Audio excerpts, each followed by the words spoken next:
I forgot to introduce at the very beginning our brand new fresh baby deacon at our parish. So welcome.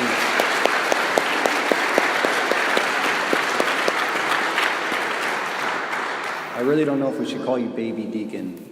It works for a baby priest because I'm younger, but he has too much gray hair.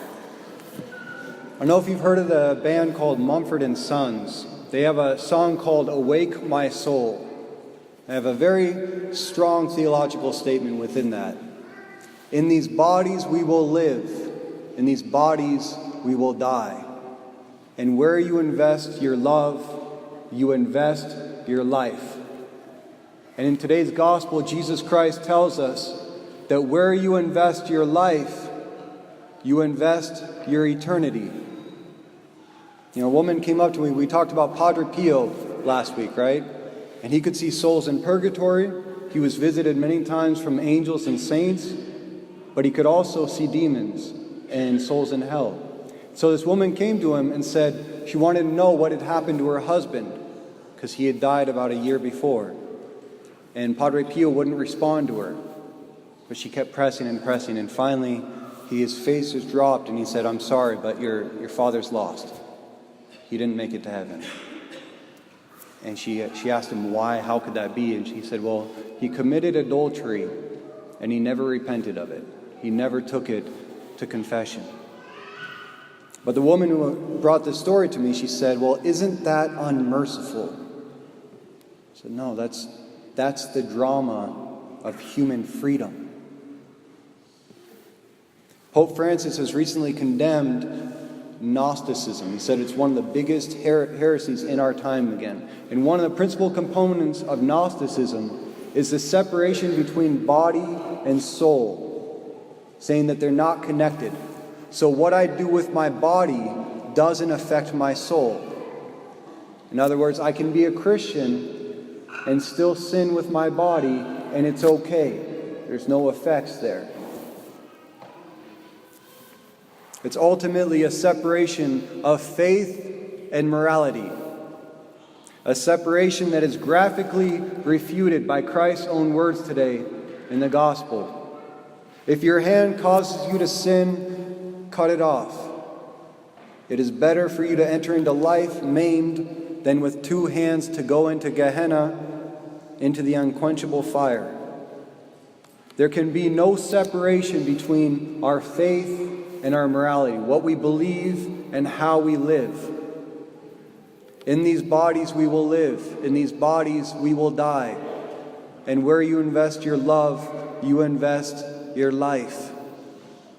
And where you invest your life, you invest your eternity. You know, the mystics always had a way of conceptualizing life on earth. And they always used pretty much the same image. It's moving up a mountain. It's a journey going towards the top of a mountain. And it's difficult. And if you imagine, it's like you're climbing up a mountain. There's a fire that's slowly moving up from the bottom, catching trees one at a time. And you might be tired and dirty and hungry. You want to stop along the way. But we must keep moving forward if we're going to get to a safe place. You know, that image reminded me of Aaron Ralston. He was a man who was hiking in the mountains 15 years ago in 2003, and he was all by himself. And at one point, a boulder fell on him, fell on his arm, and he was trapped there. 5 days, he was sitting there waiting with a boulder on top of his arm. 127 hours.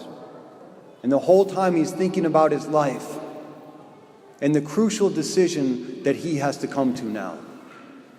To amputate his arm or to stay there and perish. To endure that great sacrifice and suffering in the present so that he can save his life. It's a vivid image, but what Aaron faced on a physical level, we as human beings face on a spiritual and a moral level many times in our life. We have the choice to remain stuck where we are or to make the necessary sacrifices so that we can keep moving up the mountain towards a better future, towards salvation. Because life is a journey. And the most important thing in life is that we keep moving forward. The constant temptation, because we're tired, is to find a place and rest and just stay. But it's so contrary to what it means to be a human being. We must always ask ourselves, what do I need to let go of so that I can keep moving forward towards a better future? What's one thing I can give up so I can be a better spouse, a better husband or wife, a better student, or a better Catholic at this time in my life? If you ask yourself that question, you'll get the answer immediately. I guarantee some of you are thinking about it right now. It's just, it comes there. It's the hardest question to ask. It's the easiest answer to receive. Because you already know what it is. It's just the doing it that is tough. It's like I thought about the quote on Scent of a Woman, Al Pacino. So I've come to the crossroads of my life. And every time I knew what the right path was. Without exception, I knew. But I never took it. You know why? It was too hard. Writing this homily, you guys have to listen to me for 15 minutes. I've been milling over this for an entire week. How many times do you think the question has had to come to me, what do I need to sacrifice at this point in my life to be a better priest? It took me 5 seconds to realize that answer. But I've been wrestling with God the entire week to say yes. It's like at this point, thank God it wasn't coffee. It's like, I would need a vision of like Jesus Christ descending from heaven to ask me to give up coffee. And I might do it, so he knows what we can take. But that's why the second reading is such a strong condemnation against riches. It's not just about money. So seldom it's actually about money. It's about those things we've become so attached to that they're keeping us from becoming rich in who we could be in the future. That's what riches do. They make us stop. They trap us. That's why the poor of heart, the kingdom of heaven belongs to the poor of heart. Those who never get comfortable are always asking the question, how can I be better? What can I do? And it's little things in your life, like gauge how much TV you watch in a day. Cut it in half. Read books. Talk to your family. Go out and do things. If I drink alcohol, gauge how much it is, and then take it down a little bit. Resentment, unforgiveness in our life. We can live with our arm stuck under a boulder of resentment for our entire life and never move forward. But if you really want to be honest about it and vulnerable about it, ask your spouse, what's one thing I can do to make your life a little easier? To make our marriage a little bit better? Ask your children, fathers especially, what's one thing that you want from me as a father that you're not getting right now? It's a question we always have to be open to ask ourselves. How can I go forward? How can I be better?